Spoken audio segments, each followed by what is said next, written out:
Selection tool ഫാമിലിയിലെ മറ്റൊരു പ്രധാന ഇനമാണ് മാഗ്നറ്റിക് ലാസോ ടൂൾ. കീബോർഡിൽ എൽ കീ പ്രസ് ചെയ്തുകൊണ്ടോ ഷിഫ്റ്റ് എൽ പ്രസ് ചെയ്തുകൊണ്ടോ നമുക്ക് മാഗ്നറ്റിക് ടൂളിലേക്ക് എത്താം. ഇവിടെ ലാസോ ടൂൾ ഫാമിലിയിലെ മൂന്നാമത്തെ അംഗമാണ് magnetic lasso tool. Magnetic lasso tool സ്വീകരിച്ചു കഴിഞ്ഞാൽ, അത് സെലക്ഷൻ ആക്ടിവേറ്റ് ചെയ്ത് കഴിഞ്ഞാൽ, നമ്മുടെ പോയിന്റർ നോക്കിക്കഴിഞ്ഞാൽ അതിന്മേലൊരു മാഗ്നറ്റ് വന്നിരിക്കുന്നത് കാണാനായിട്ട് സാധിക്കും. ഇപ്പോൾ സെലക്ഷൻ ന്യൂ സെലക്ഷൻ എന്നുള്ള ഭാഗത്ത് ക്ലിക്ക് ചെയ്തതിനു ശേഷം ഇവിടെ ഈ ടൂളിന്റെ ഉപയോഗം എന്താണെന്നുണ്ടെങ്കിൽ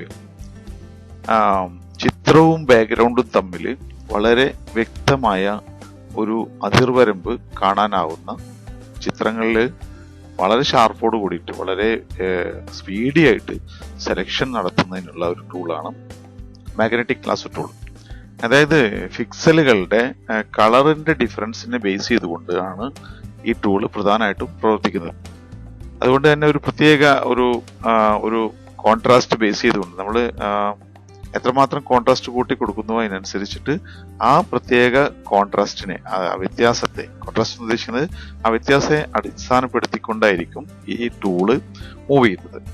കൂടുതൽ സാങ്കേതികതയിലേക്ക് പോകാതെ പറയുകയാണെങ്കിൽ ഈ ടൂൾ ഉപയോഗിക്കുമ്പോൾ ഒരിടത്ത് ക്ലിക്ക് ചെയ്യുക, അതിനുശേഷം മൗസ് പോയിന്റർ ലെഫ്റ്റ് മൗസ് ബട്ടന്റെ ക്ലിക്ക് വിടുക, അതിനുശേഷം നമ്മുടെ ചിത്രത്തിന്റെ അരികിലൂടെ വരയ്ക്കുക. ഈ അവസരത്തിൽ നമ്മൾ പെൻസിൽ മൗസ് പോയിന്ററിന്റെ ലെഫ്റ്റ് മൗസ് ബട്ടൺ അമർത്തി പിടിക്കേണ്ടതില്ല. എന്നാൽ ചില സന്ദർഭങ്ങളിൽ നമുക്ക് ഈ ടൂള് വഴി തെറ്റി പോകുന്നു എന്ന് തോന്നി കഴിഞ്ഞാൽ ആ കർവിൽ ഒരു ക്ലിക്ക് ചെയ്തിട്ട് വീണ്ടും സെലക്ഷൻ തുടരാവുന്നതാണ് കേട്ടോ. ഇങ്ങനെ തുടർന്ന് പോകാവുന്നതാണ് കേട്ടോ. അപ്പോൾ ആ പ്രത്യേക പോയിന്റിലൂടെ തന്നെ കോൺട്രാസ്റ്റിനെ ബേസ് ചെയ്തുകൊണ്ട് തന്നെ ഇത് കർവൊക്കെ കൃത്യമായിട്ട് സെലക്ട് ചെയ്തുകൊണ്ട് തന്നെ ഇതിന്റെ ടൂള് പോകുന്നത് നിങ്ങൾക്ക് കാണാനായിട്ട് സാധിക്കും. ഇന്നൊരു സംഗതി സാന്ദർഭികമായിട്ട് പറയുകയാണ്. ഇപ്പോൾ നമ്മൾ ഒരു തവണ നമ്മൾ ഈ സെലക്ഷന്റെ എത്താണ്ടായിരിക്കുമ്പോൾ, സെലക്ഷൻ ചിത്രം കൂടുതൽ താഴേക്കുണ്ടെങ്കിൽ തീർച്ചയായിട്ടും കീബോർഡിൽ സ്പേസ് ബാർ പിടിച്ചുകൊണ്ട് നമുക്ക് നീക്കാവുന്നതാണ്.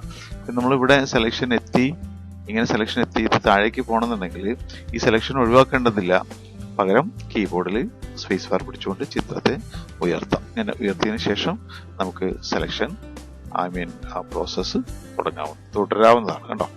ഇങ്ങനെ കൺട്രോൾ സ്പേസ് ബാർ അമർത്തി പിടിച്ചുകൊണ്ട് നമുക്കിങ്ങനെ ചെയ്യാൻ പറ്റും കേട്ടോ.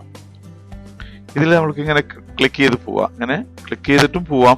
എന്നാൽ ക്ലിക്ക് ചെയ്യാതെ ഇങ്ങനെ ഓടിക്കുകയും ചെയ്യാം.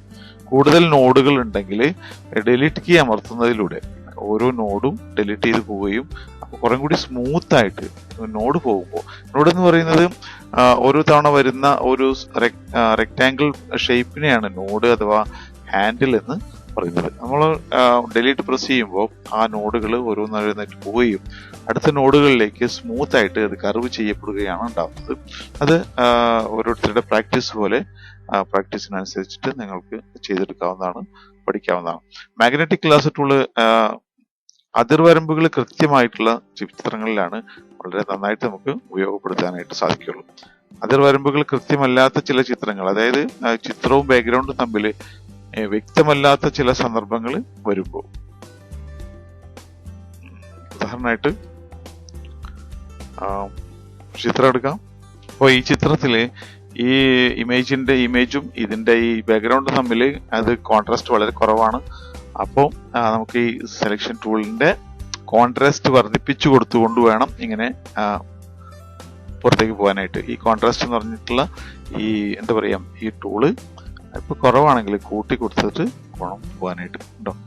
നല്ല കോൺട്രാസ്റ്റ് കൂടുതലായതിനു ശേഷം നമുക്ക് അതായത് കോൺട്രാസ്റ്റ് കുറവാണെന്നുണ്ടെങ്കിൽ നമ്മൾ ഉദ്ദേശിച്ച രീതിയിൽ സെലക്ഷൻ ലഭിക്കുന്നതല്ല.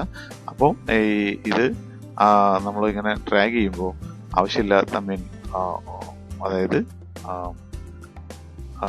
സ്ട്രെച്ച് ചെയ്ത് പോകുന്നതാണ് കേട്ടോ. നന്നായി പ്രാക്ടീസ് ചെയ്യുകയാണ് ഈ ടൂളിനെ കൺട്രോൾ സ്വീകരിക്കാനുള്ള മാർഗം. All the best.